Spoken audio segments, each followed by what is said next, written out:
It's Sunday, March 16th, 2025. I'm going to call this Darci's Ramble, but it might be Darci's Corner.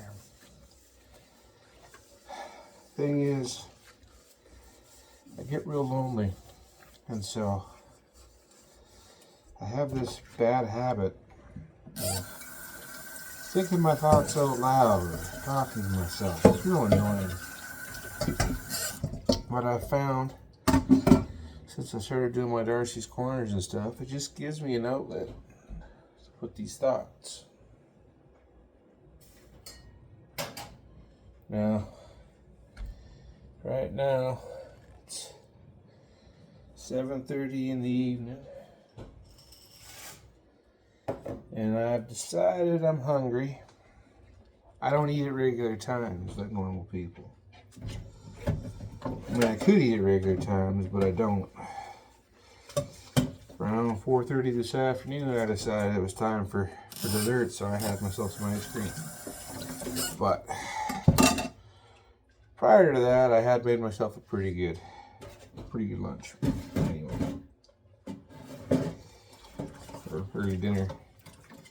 But now apparently I'm having a second dinner, and so while it's cooking, I gotta do some dishes, laundry. Anyway, trying to take personal responsibility for all my various actions, and so you keep going back in your mind over choices you should have made. Now, if you want to get down to it, when I was 30 years old, which was a little while ago now,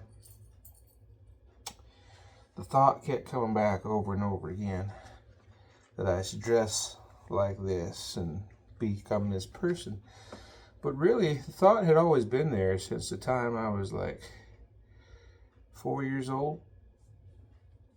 But from 4 up until 10, there was no way I could express this and have that work out well.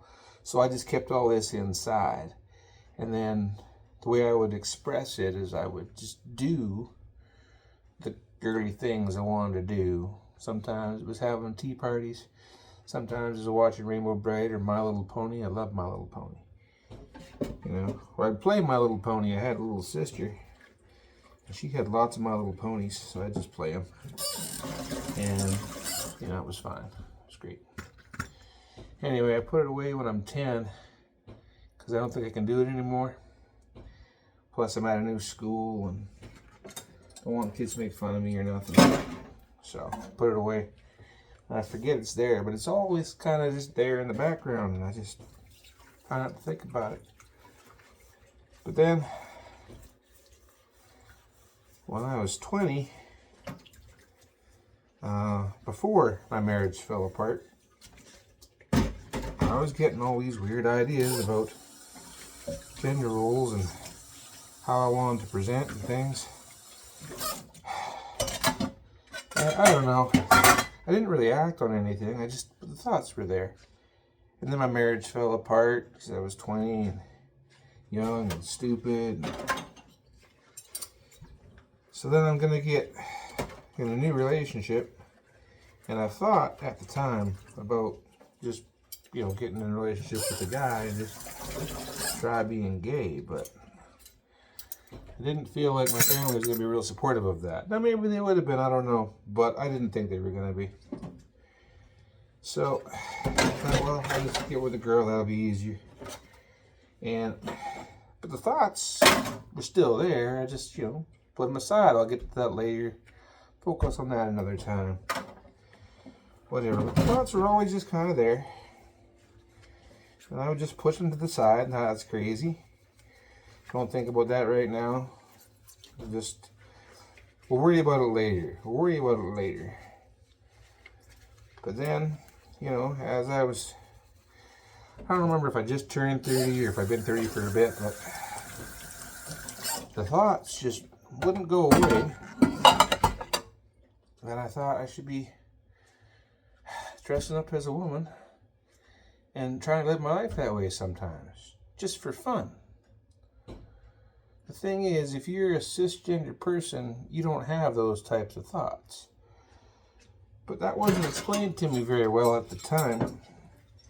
And also, the thoughts, they come and they go, and I did not hate being a man. And, you know, there were certain aspects of being a man I absolutely loved and did not want to give up. And could not understand, one, why the thoughts weren't there all the time. And two, if you don't want to do it 100%, then do you even want to do it at all? I mean, really. That was my thought.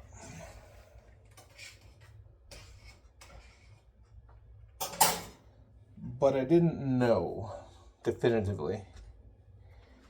Anyway, so I went on a Latter-day Saint at that point, right? So I'm wondering what to do with this thought process that's there, because I know what the church says to do, and that wasn't what I wanted to do. And I couldn't figure out why I kept coming back. It wasn't going away. And I thought at the time that my wife would actually be supportive of my situation, because up until that point in time, she'd always been very supportive of me. And I love her to this day quite a bit. That hasn't changed.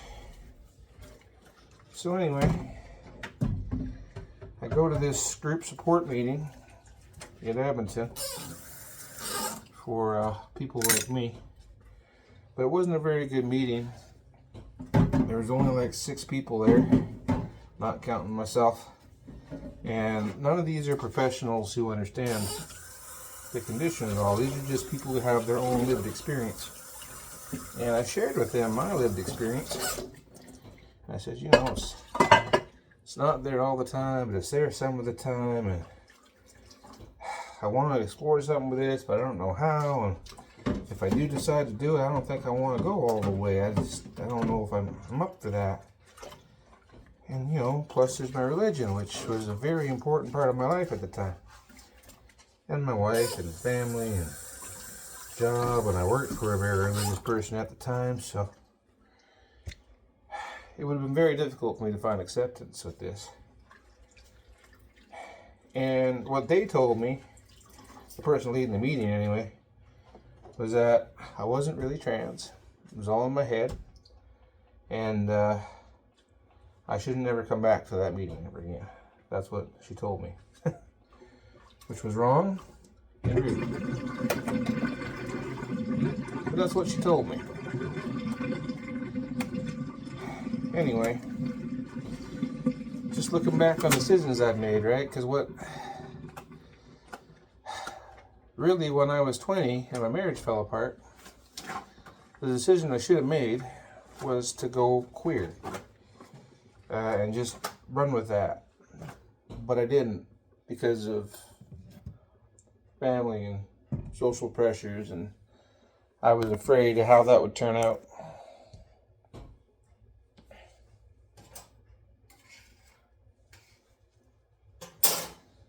Then when I'm 30 and I finally realize what this is, what this means, and I go to a group meeting of people like me, they told me it was in my head and I was making it up and it wasn't real. That's what I was afraid of, so that's why I didn't want to make a permanent decision on something that would come and go and wasn't real. And that was the wrong advice. Anyway, I tried to move forward with it anyway a little bit, and my wife was not supportive. And I went to my church leader. He was actually very supportive. But he couldn't tell me to go this way because the religion says don't do it. But what he said was, what do you want to do? I'll support you no matter what.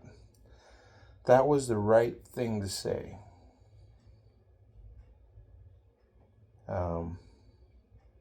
Anyway, but I thought, well, I'm going to lose my wife, I'm going to lose my religion, I'm going to lose my job. That's too much to lose. So I put it away. I tried to. And, you know, it's a bizarre condition. It won't let you put it away indefinitely. I mean, some people can.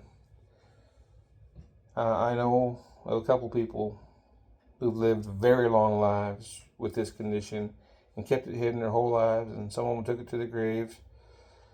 Others are still alive, but they're not actively out. I could have continued to hide this and take it to my grave, but I just didn't want to live that way no more. But had I chosen to do that, I'd be much more comfortable now. I might still have my spouse. I'd live in a nicer home. I'd have more options. My vehicle wouldn't have been stolen, you know. Well, life sucks sometimes. This is getting long. I gotta cut it off and maybe I'll start another one. Maybe not.